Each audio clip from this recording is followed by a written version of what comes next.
j'ai lu que quand vous étiez petit, en fait, vous parliez aux sans-abri, dans la rue, que vous alliez les voir. C'est vrai ça? Alors je pense que c'est un truc qui date des années 70, c'est qu'on se disait, on disait ça à l'école aux enfants, on dit: «Si tu travailles pas bien, tu finiras dans la rue, tu finiras clochard».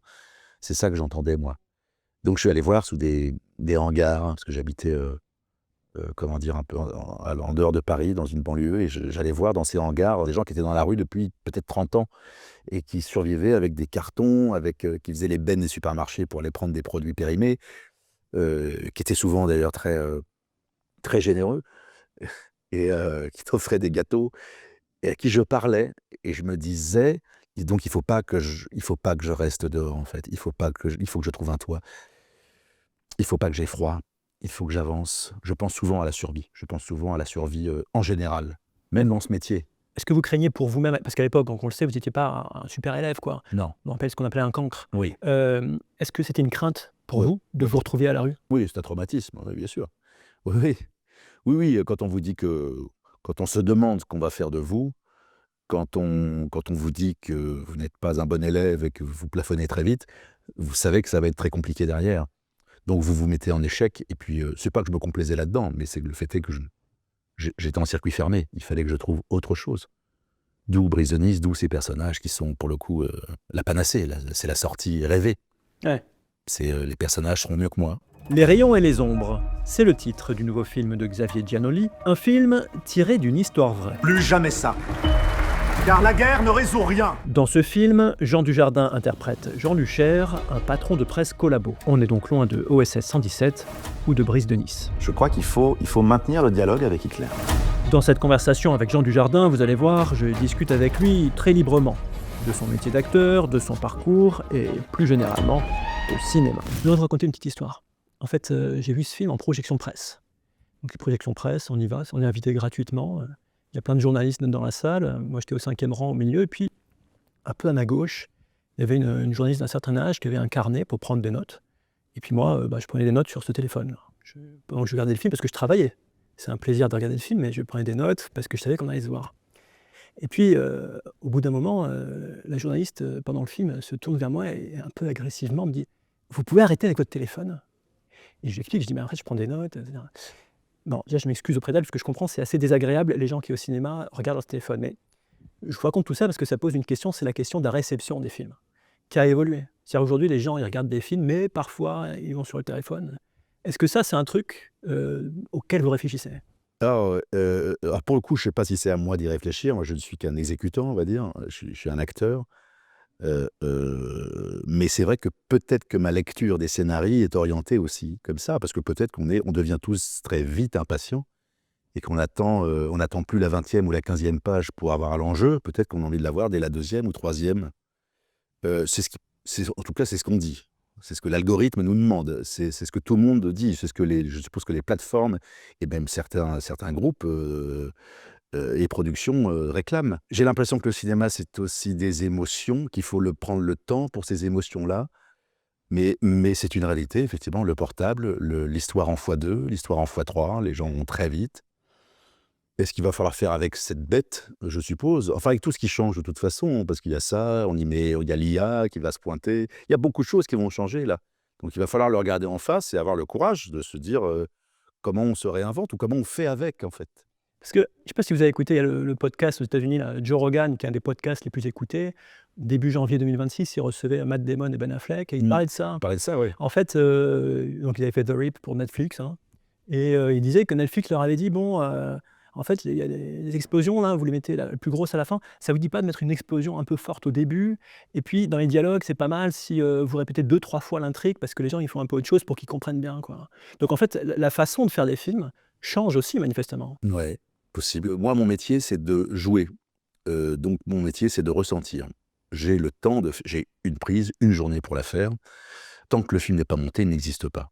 Donc mon métier, c'est de me confronter à des émotions, aux acteurs qui sont en face, à répondre à ces émotions, à ressentir, à trouver, à chercher, à improviser, à imaginer, inventer.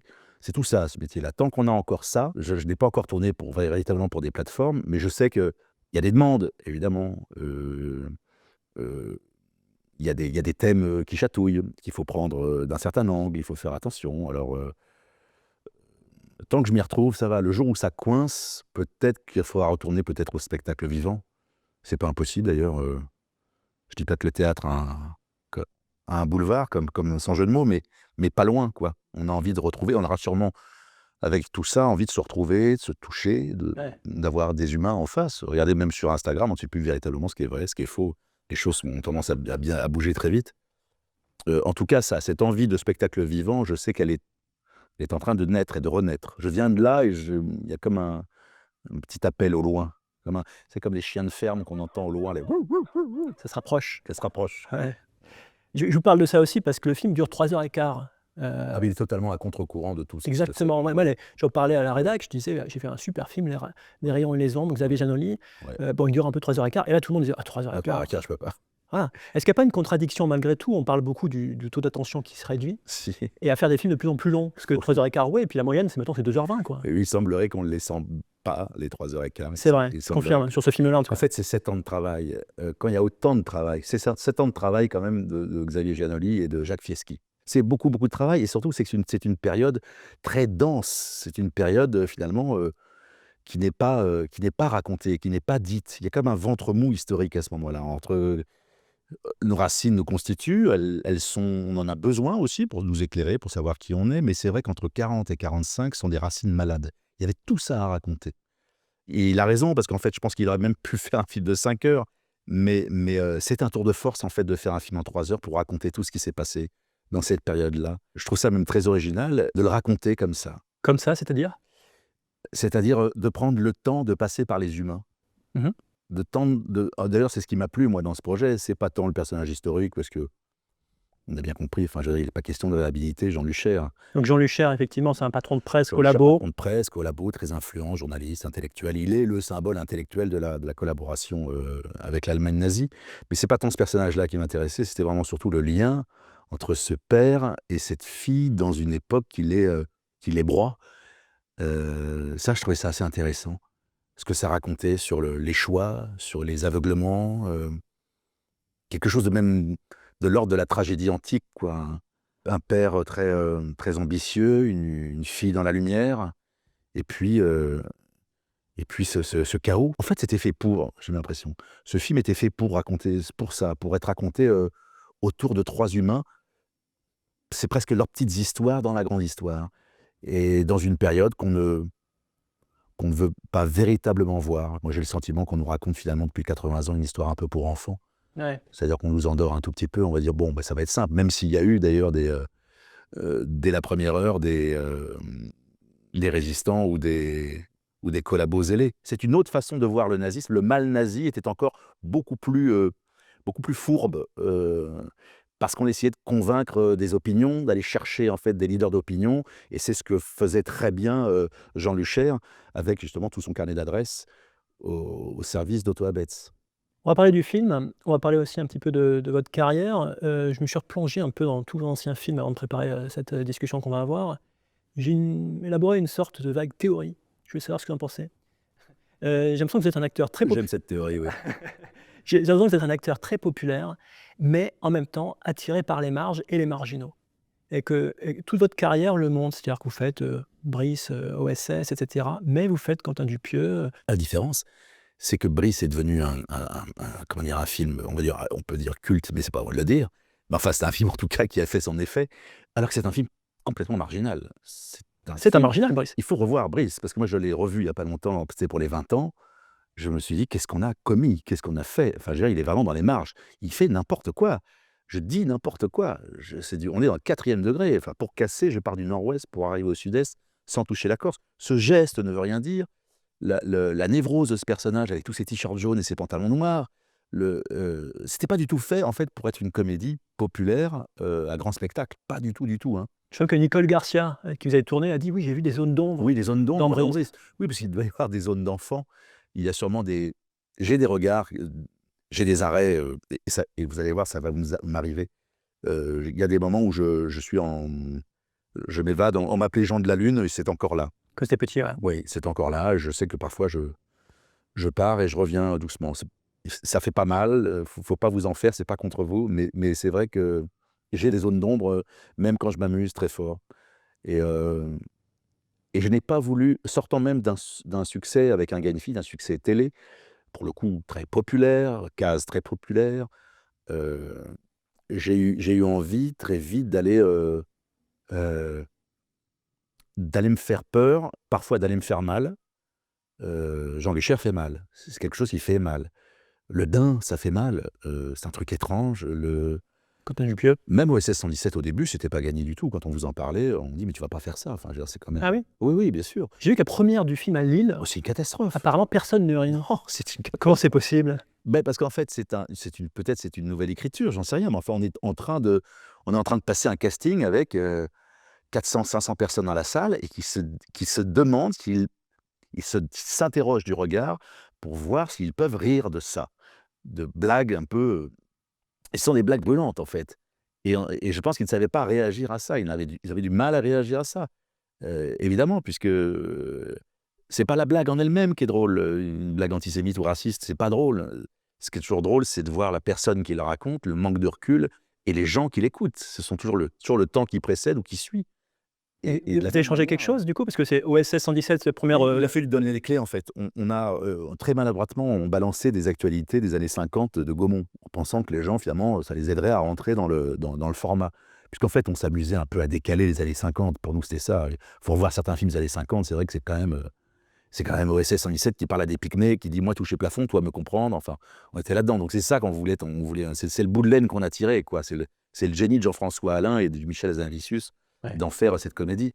Mais c'est vrai qu'il fallait donner les clés. Donc derrière, on s'est présenté. Derrière, on est arrivé sur scène et on a dit on va vous montrer un abruti, on va vous montrer un crétin, on va vous montrer une France un peu rance, on va vous montrer les réflexes qu'on avait, la façon de parler et comment on a évolué. J'ai lu en fait que quelque chose qui est finalement assez différent de la plupart des acteurs français. Vous dites, vous, que les films, vous les choisissez sur les projets et pas forcément sur le réalisateur. En France, depuis la Nouvelle Vague, souvent il y a l'auteur et on dit bah, c'est le réalisateur qui importe.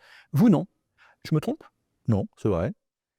Non, il y a une chimie qui opère, c'est-à-dire que je lis une histoire, je la lis comme un spectateur. Si elle me plaît en spectateur, elle peut peut-être me plaire en acteur. Donc et je demande généralement à rencontrer le metteur en scène pour qu'il me précise son histoire, son enjeu, son envie. Si tout le monde s'accorde, c'est-à-dire si l'histoire vieillit bien dans mon esprit, si la personne euh, euh, avec qui j'en ai parlé, avec qui je m'entends bien, bah, ça peut faire des petits et ça peut faire un film et parfois des succès, mais ça, le succès, c'est un miracle. Mais non, c'est toujours mieux d'être avec quelqu'un qui sait. Giannoli, il sait. C'est très rassurant de travailler avec cet homme. C'est très rassurant d'être en permanence dans le mouvement. C'est très rassurant d'avoir quelqu'un qui, dès le matin, au maquillage, vous dit on va changer cette phrase, on va remettre dedans, on va remettre ça, Parce que la force des grands, c'est de ne pas avoir peur. On peut se le dire maintenant, avec Xavier, on peut se dire, tu te rends compte qu'on vient de faire un film très compliqué. Oui. Généralement, la peur, moi, arrive après l'avoir faite, après avoir réalisé ce film. Lui, savait d'ailleurs, on se posait des questions, on se disait, on est juste, on avait des doutes, et ils sont très très bons ces doutes, mais la force des grands, c'est justement de pouvoir réécrire au tournage et de pouvoir réécrire au montage. Un grand réalisateur, c'est un grand monteur. Et ça, je l'ai vérifié avec Hazanavicius dans la comédie et avec Giannoli dans le drame. C'est marrant parce que vous me parlez de peur. Et moi, je vous ai entendu dire que vous n'avez jamais peur, qu'en fait, on ne joue pas sa vie au cinéma. Mais là, vous avez dit que vous avez eu peur après le tournage? Oui, après, c'est pas des peurs, c'est des craintes. Ouais. C'est comme des et s'il y avait eu une glissade, et si on avait raconté n'importe quoi, c'était impossible parce qu'au vu de ce qu'il avait fait. Ça faisait 7 ans qu'il m'en parlait, on a vu les plus grands, les illustres historiens sur ce projet, donc c'était évidemment très rassurant et je savais qu'on ne serait pas à côté. Non, c'est juste, c'est un peu comme The Artist, on se dit: «Je ne sais pas comment je vais faire un film muet noir et blanc moi, je ne sais pas comment je vais faire des claquettes, je ne sais pas comment ça se joue». Heu, C'est ça qui est excitant. oui, c'est très excitant. Non, mais c'est ce que je vous disais, c'est d'aller chercher les choses qui font mal, qui font peur, pour ne pas s'ennuyer, parce que ça peut être très ennuyeux en fait, et puis moi je pense que ça se verrait si je m'ennuyais. Si je commençais à ronronner dans mes personnages, je m'ennuierais très fort. D'ailleurs, le personnage incarné par Nastia Golubieva dans le film, Ouais. Corinne Lucher, le dit à un moment donné, parce que c'est une actrice, et elle dit qu'elle a peur. Ouais. Elle dit qu'elle a peur de tourner, qu'elle a peur sur le tapis rouge. Figurez-vous, moi j'ai interviewé Pierre Ninet et je lui ai posé la question de la peur. Est-ce que vous avez déjà eu peur comme acteur? Toutes les veilles de tournage, tous les tournages. Je crois que ça fait partie du job quand même, d'avoir un minimum de trac. Vous, le trac, manifestement, c'est pas un truc. Si, j'ai des... Il y a des choses qui me traversent forcément. Il y a des scènes, il y a des rendez-vous, on va dire. C'est pas sur 70 jours, on se dit pas j'ai peur. À un moment, il faut se calmer. Le premier jour, si on a peur, moi je me dis si j'ai peur, si j'ai trop peur le premier jour, c'est que j'ai peut-être pas assez travaillé. Je me souviens sur J'accuse, Gadebois me regarde, première scène, on est sur le trottoir, il me fait j'ai peur. Et je le regarde, je dis non, pas toi, t'as pas peur, c'est pas possible. Ou alors t'es très élégant de me dire ça, pour me rassurer peut-être. Il y a 2 personnes qui m'ont fait ça, c'est Isabelle Nanty et lui.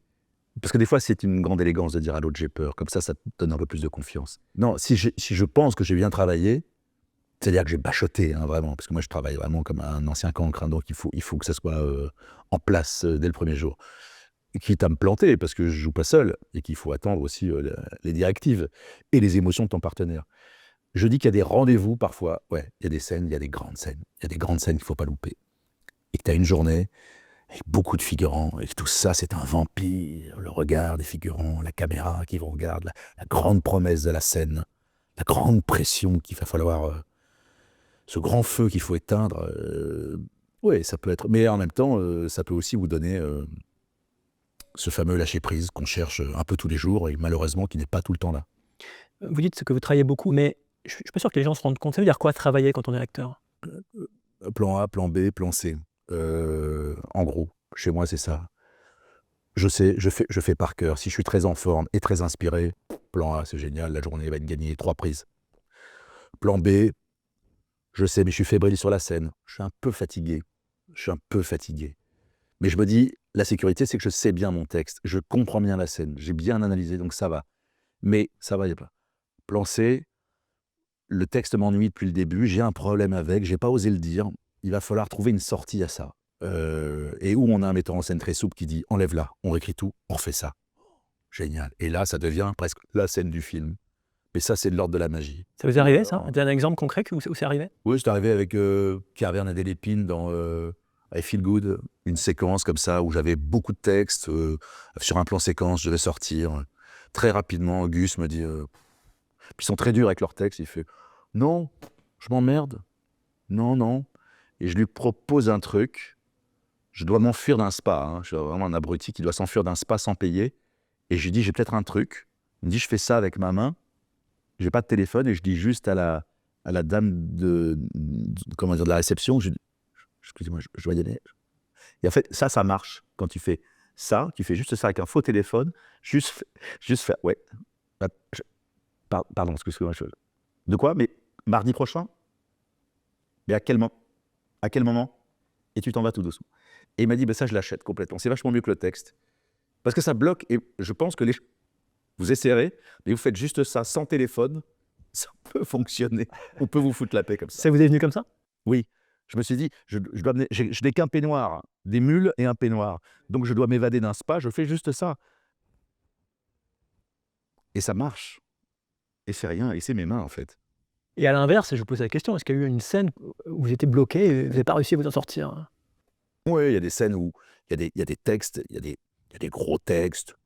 Ils sont très épais, on veut y mettre bizarrement à chaque mot, pas à chaque mot, mais on veut y mettre on cherche des effets. Et ce sont vraiment c'est des trucs d'acteurs, et c'est bête.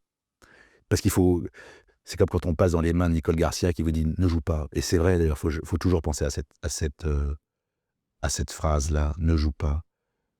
Il y avait un metteur en scène qui m'avait dit « raconte-moi juste ce qui s'est passé ». Tu sais, c'est les scènes, tu sais, dans les grandes histoires, dans les films, parfois on aime bien que le personnage principal nous resitue tout ce qui s'est passé. Redis-moi juste ça. Déroule juste ça, les dates, les heures, les événements. Et en fait, tu as juste ça à faire. Et tu deviens beaucoup plus crédible que si tu avais essayé de chercher des effets, de prendre des... Je crois même que Hazanavicius, vous avez dit sur OSS, donne pas tout de suite. Oui. Garde-en parce qu'en fait, si tu veux pas trop me faire rire, mais si tu me le pousses trop, je vais être un peu en carence derrière, ça va être compliqué. Ça va faire un peu gâteauderie. On va s'ennuyer avec ce truc-là parce qu'on aura compris qu'il faut rire. Et donc, C'est des pesées de vannes, en fait. C'est que des petites pesées. Celle-là, c'est une pesée à 2 kilos. Celle-là, elle est à 18. Celle-là, elle est à 27. Attends, on a un moment pour le faire. Et c'est vrai qu'il faut presque baliser son scénario. Ouais. Et en même temps, je crois que vous l'avez dit, hein, vous aimez jouer. En fait, vous aimez.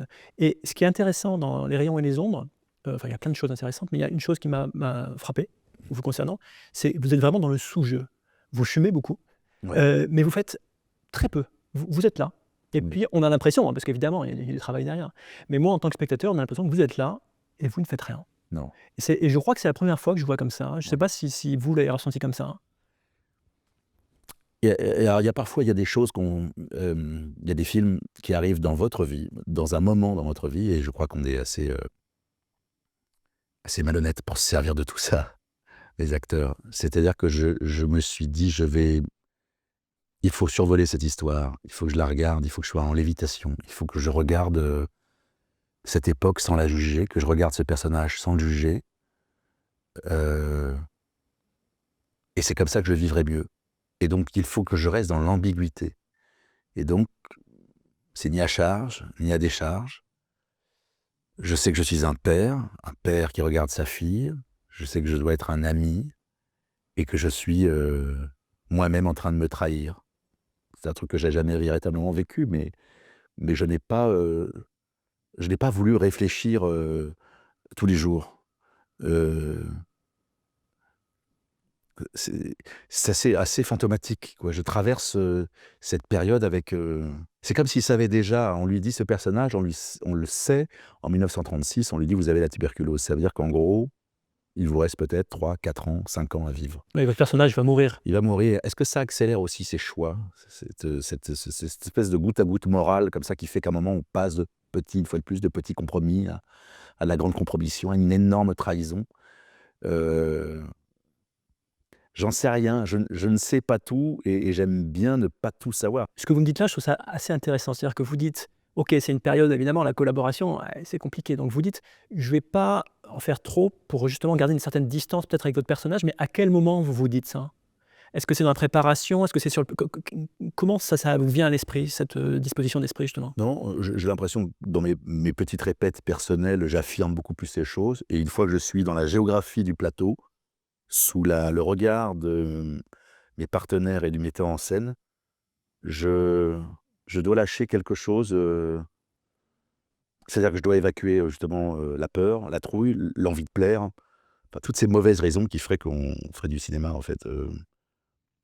J'ai l'impression que la caméra, a ce talent-là, c'est d'aller chercher des choses, qui vous dépassent. C'est ça qui me plaît dans le cinéma. Vous savez, d'une focale à une autre, vous savez que vous ne jouerez pas forcément de la même. J'avais juste à demander, tiens, est-ce que si je suis au 100, par exemple, si je suis très serré, là, je sais très bien que là, il n'y a rien à forcer. Là, il n'y a rien à faire. Rien. L'histoire est tellement forte, elle vous porte. Si en plus vous y mettez l'intention. Oui, vous avez dit ça, c'est-à-dire qu'effectivement, vous avez dit que vous étiez un acteur de plan large, parce que vous jouez beaucoup avec votre Au corps. début, oui, parce que j'étais. Alors, je parle effectivement des artistes, notamment, même OSS 117, la Ouais, façon de se bouger. Dans ce film-là, un peu moins, d'être plus statique. Et c'est intéressant comme réflexion, de cette expression, un acteur de plan large. Aujourd'hui, c'est toujours le cas? Comment vous vous situez là-dessus? ça me manque. Vous voyez, on me posait la question encore tout à l'heure, on me disait qu'est-ce que tu aimerais faire une productrice m'a demandé qu'est-ce que tu aimerais faire comme film. J'ai dit, j'aimerais faire une comédie. J'ai envie de jouer, j'ai envie d'être facétieux, j'ai envie de retourner en plan large. J'ai envie de penser à Peter Sellers quand je fais des choses.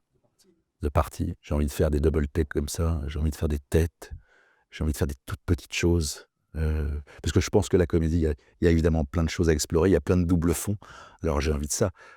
Ça partait d'une carence, en fait, ça partait d'un manque, enfin en tout cas, ou d'un complexe, on va dire. On se dit, on n'est pas assez dense, on n'a pas assez de métier, puisque j'ai commencé dans les cafés-théâtres. Il a fallu que je me forme, et le meilleur moyen de me former, c'est de faire. Donc j'ai eu la chance de pouvoir, d'avoir des films des films importants que je pouvais tenir et que je pouvais explorer et apprendre.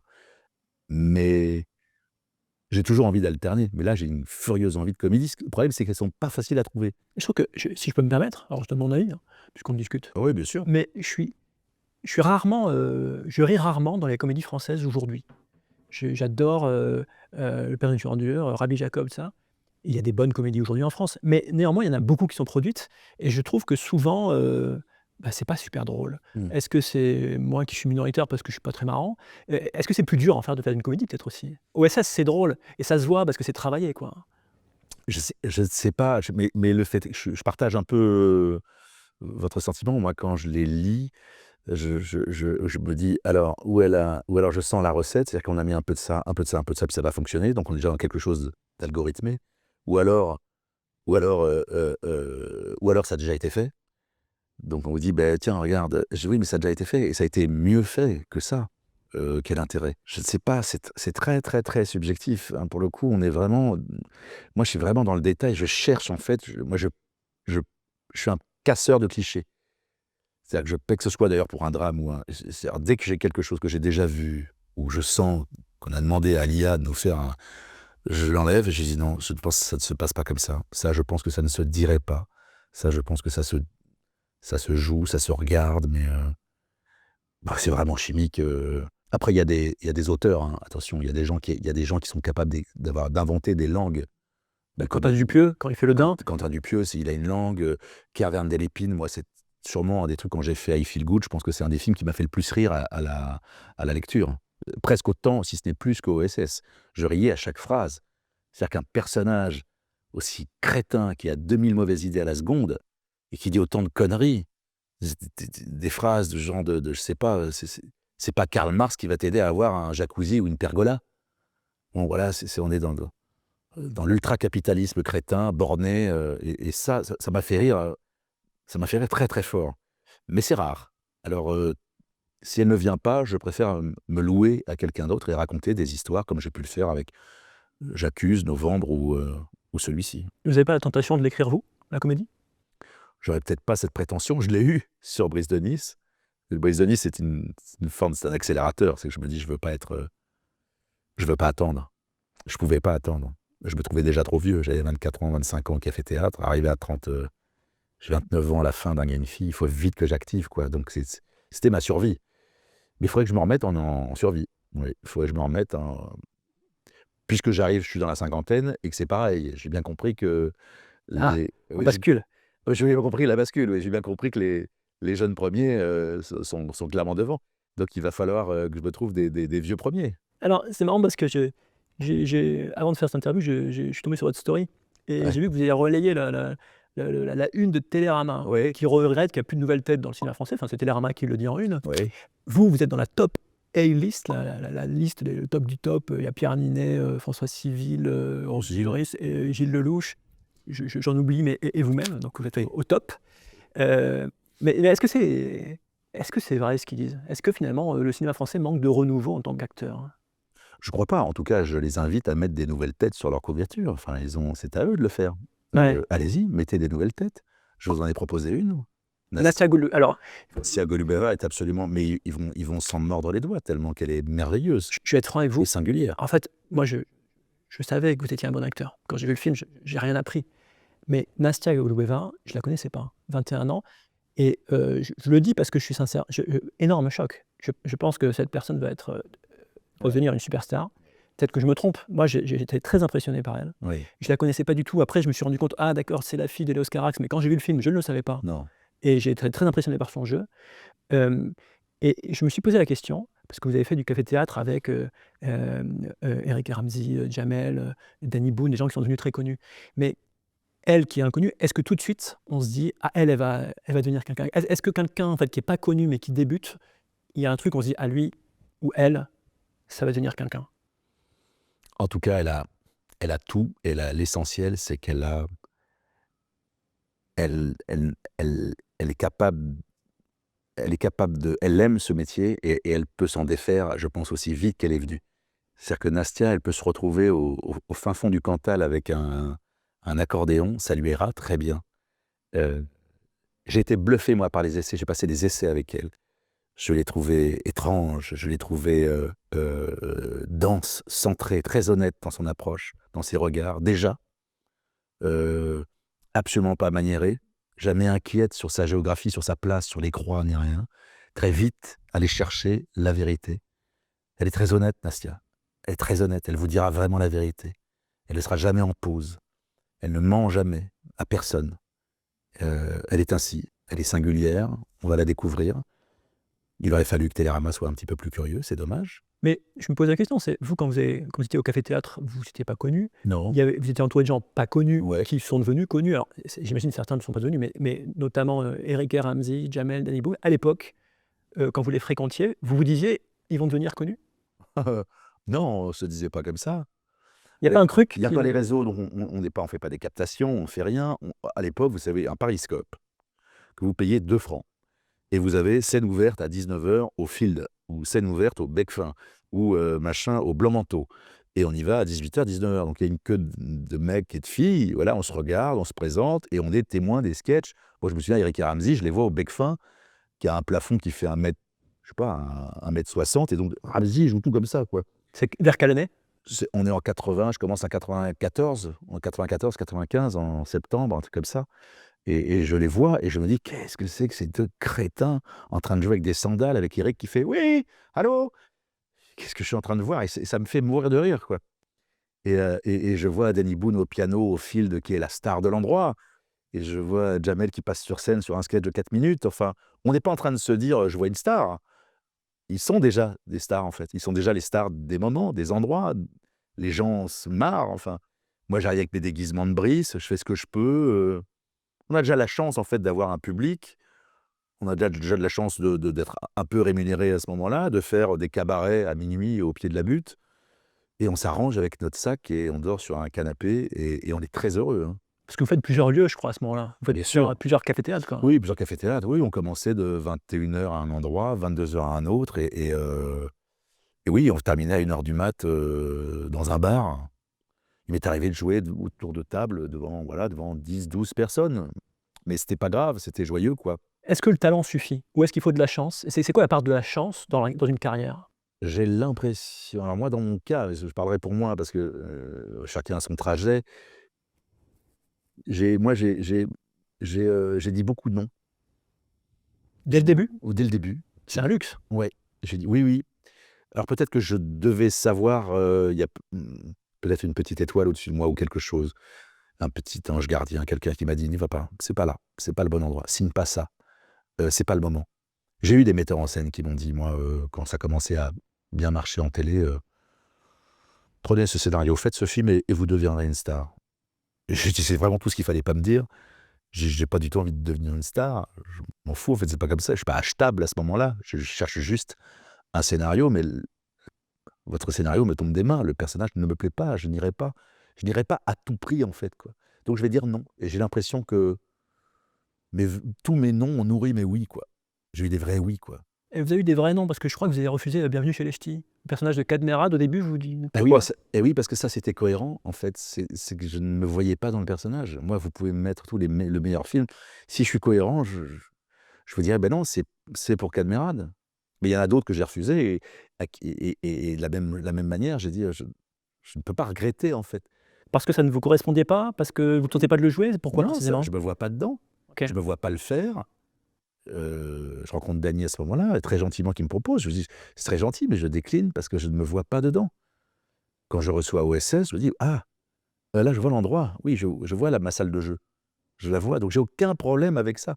Ce n'est pas le succès à tout prix. Du succès, j'en ai eu, j'en ai eu moins. Est-ce que j'en aurai encore? J'en sais rien. Mais tant que je peux regarder ma filmo, tant que je peux regarder mes films, et tant que je trouve ça cohérent, ça me va. Après, les artistes, au début, vous dites non. Je dis non. Pourquoi? Comme celui-ci, j'ai dit non. Ah oui, celui-là aussi? Vous avez Ouais, deux Xavier? celui-ci, c'est 2 moments où j'ai 2 fois où j'ai dit non. Bah, ça va peut-être vous porter chance. Alors ça, c'est des noms qui veulent dire oui. Alors ça, c'est des trouilles, par exemple. Ça, c'est des peurs. On parlait de la peur, oui, c'est une peur de je ne sais pas comment je vais faire des claquettes, je ne sais pas comment on joue ce truc-là. Et de la même manière, je ne savais pas comment rentrer dans le personnage de Jean Luchaire. Il a fallu que je rentre par la maladie, il a fallu que je rentre par la tuberculose, il a fallu que je rentre par les regards, par la collision, en fait, puisque en fait, c'est ça le film. Les Luchaire, c'est la collision entre cet ambitieux, la célébrité de cet enfant, l'idéologie et la tragédie intime. Là, je me suis dit, il y a quelque chose. Mais je suis rentré par la maladie. C'est-à-dire, entrer par la maladie, C'est-à-dire c'est-à-dire que quoi? il y a une scène dans le film où je suis en train de tousser. Ouais. Parce que pour moi, c'est un film qui tousse. C'est ce que je me suis dit, c'est un film malade, en fait. Il y a des glaires dans le film. C'est sale, c'est une époque qui est sale. Levons le voile. Venez apprendre, c'est un pari ce film, venez vous faire une idée sur Jean Luchaire. Venez voir qui aurait pu être un Jean Luchaire. À l'échelle d'un pays, d'une ville, d'un village. Il y en a eu plein des Jean Luchaire. Il y en a plein, au fond. La délation, on connaît, je dis pas qu'on est en plein dedans, mais... Alors, je suis rentré par la fièvre. Il faut s'en méfier de ces personnes. Il faut se méfier de Jean Luchaire et d'Otto Abetz dans ce film. Venez voir, venez ressentir ça.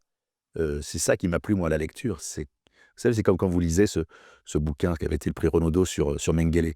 Et à un moment, on se surprend au bout de 50, 60 pages, on est presque en train de se dire, j'ai envie qu'il s'en sorte, j'ai envie qu'il passe la douane.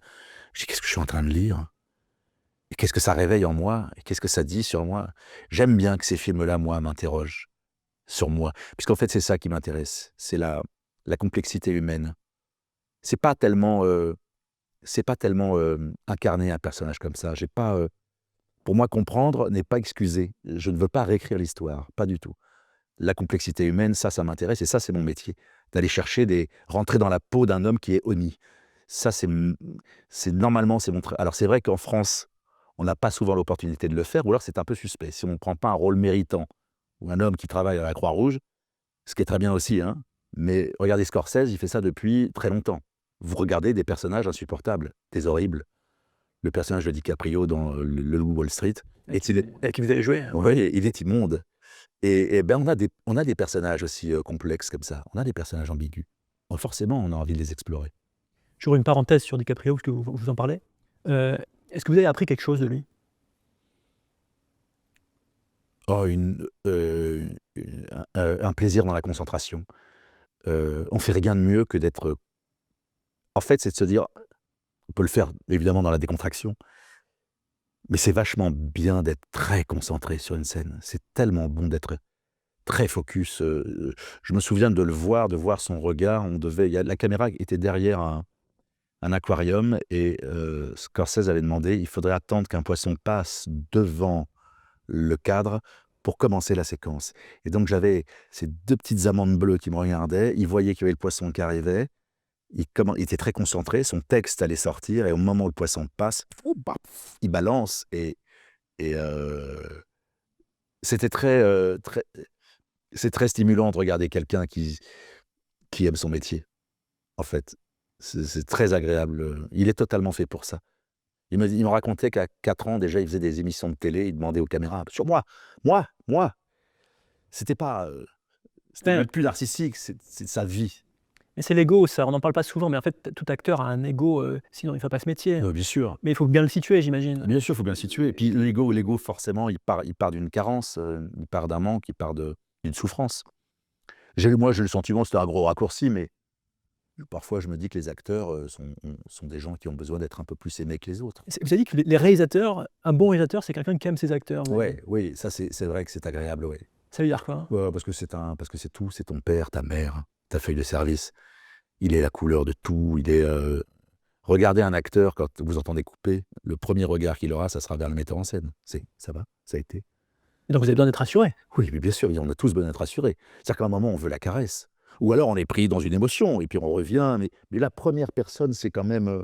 et surtout, chez des metteurs en scène comme Xavier Giannoli, c'est des réalisateurs, auteurs. Ce sont des inventeurs.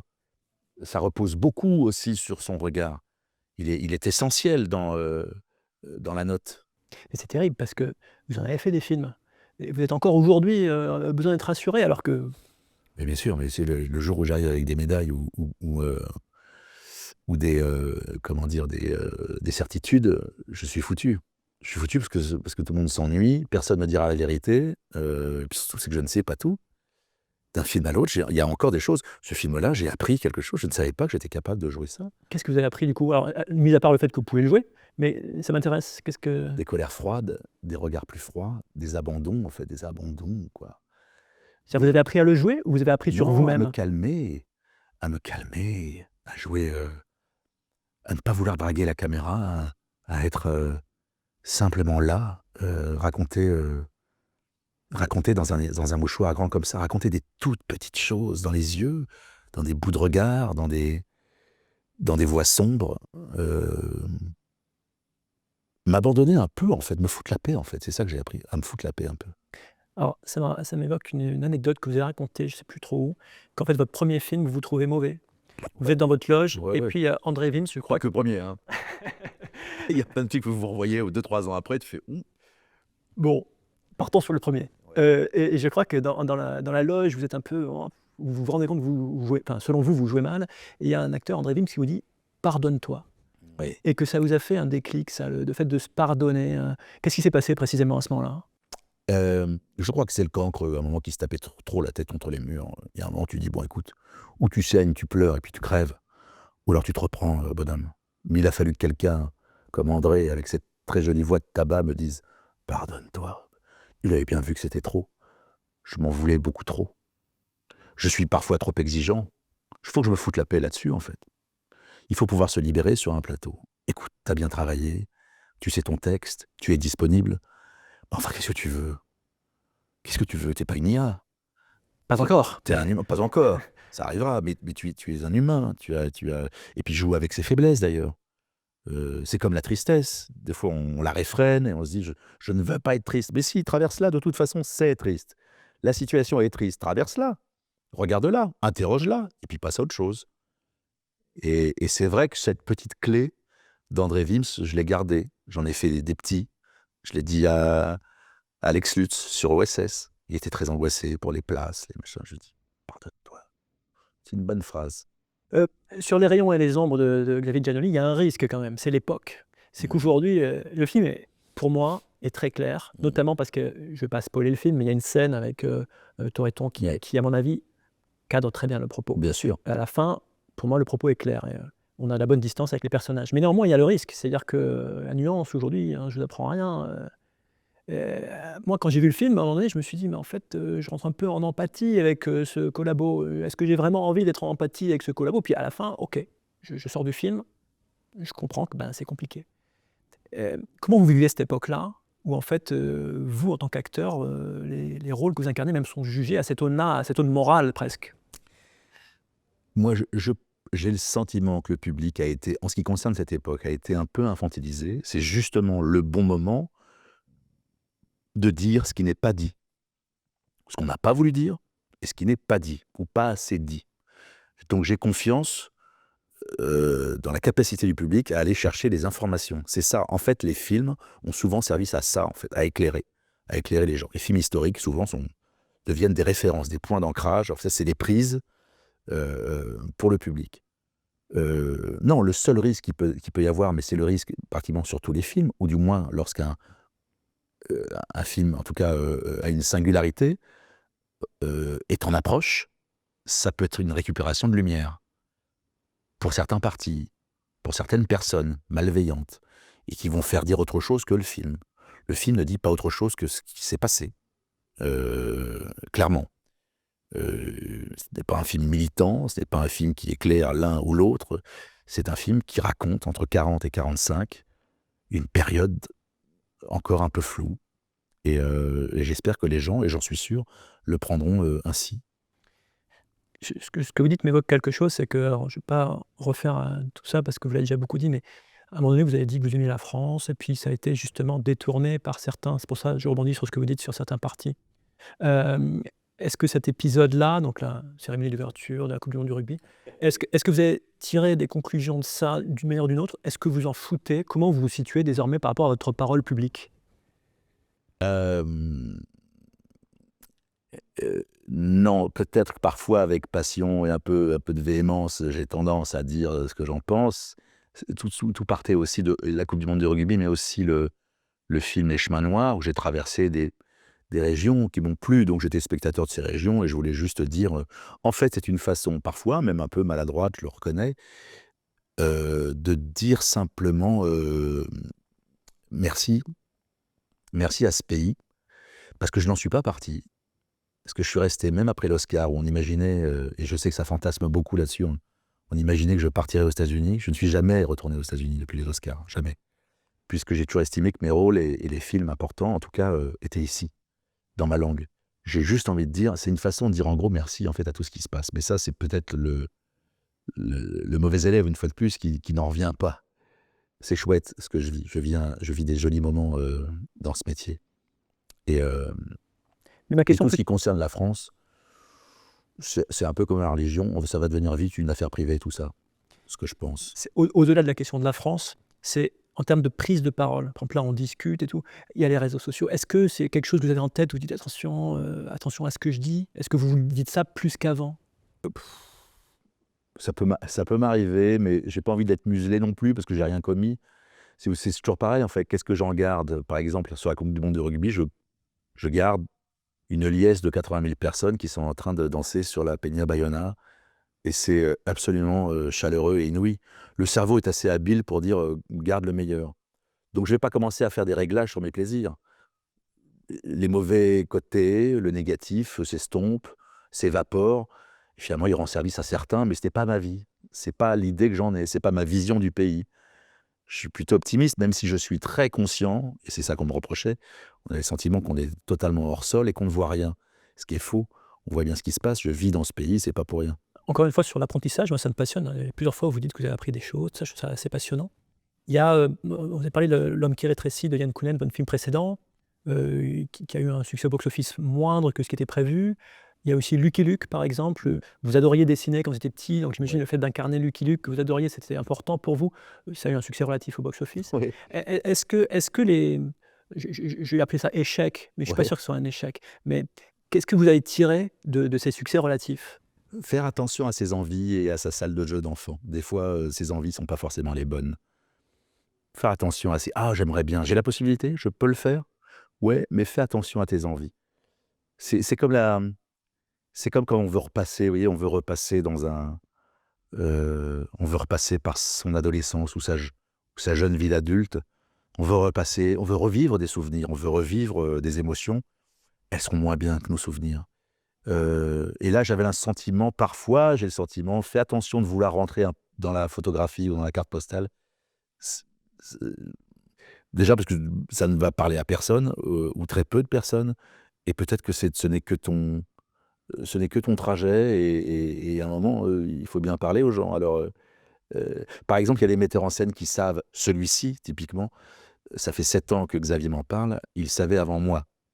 Il y a des metteurs en scène qui savent avant vous. C'est-à-dire? Et qui vous disent tu ne veux pas le faire, tu as tort. Parce que je pense que c'est pour toi. Ça fait 6 ans que je te l'écris. Tu fais comme tu veux, mais tu as tort. Tu as tort, je pense que c'est pour toi. Michel Hazanavicius m'a dit la même chose sur ses artistes. On ne sait pas tout. Donc se méfier, en fait, c'est se méfier de cet emballement d'enfant, puisque c'est comme ça que je le caractérise aussi. Je trouve ça terrible, en fait, ce que vous dites. Oui, parce que moi, je trouve qu'au contraire, j'ai envie de dire, quand on est en position de pouvoir réaliser ses rêves d'enfant, j'ai envie de dire, il faut foncer. Mais c'est pas systématique. C'est-à-dire que je l'ai fait avec Brice Denis, et Brice Denis, c'était clairement pas un rêve d'enfant, c'est un accident. Brice Denis, il y a une perruque à gauche, un t-shirt à droite, et ça devient un lexique, ça devient quelque chose, j'en sais rien. Sinon, on en referait des dizaines. Les succès, c'est un miracle. Non, je me méfie de mes désirs aussi, plus maintenant. Et il faut aller chercher... faut rien chercher d'ailleurs, ce qui est toujours mieux. Le luxe, c'est quand même quand ça arrive à vous, ou quand les gens savent. En tout cas, il faut être très disponible. Voilà, c'est ça, j'essaie de me rendre plus disponible. C'est marrant parce qu'il y a plusieurs fois dans cette discussion, vous parlez de l'enfance. Et puis, régulièrement dans les interviews, vous en parlez de l'enfance. Et vous dites même que quand vous aurez la soixantaine, il y a un peu de temps encore, quand vous aurez la soixantaine, vous imaginez peut-être faire un film sur des enfants, sur votre enfance. Oui. Manifestement, c'est quelque chose qui a compté pour vous et qui vous a... Je sais pas. Cette idée de faire un film sur votre enfance ou sur l'enfance, qu'est-ce que vous voulez dire par là, en fait? C'est-à-dire que c'est assez banal, ça que ça nous constitue tous. C'est comme cette fameuse phrase « Tu es timide, c'est pas possible, tu ne pouvais pas être timide. » Mais si, on est pourri de timidité, c'est pour ça qu'on monte sur scène, pour s'en défaire, ça paraît tellement évident. Donc on la trimballe en fait, cette enfance. Mais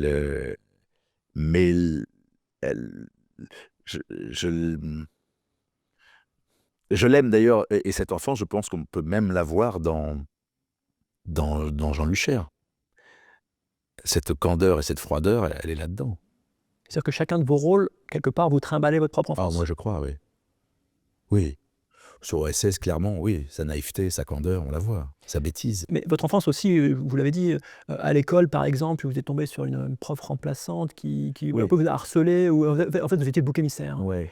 Et vous étiez quelqu'un d'assez renfermé manifestement, tout ça. Oui, j'aurais voulu en faire quelque chose un jour de ça. Je sais pas, je trouvais ça pas mal.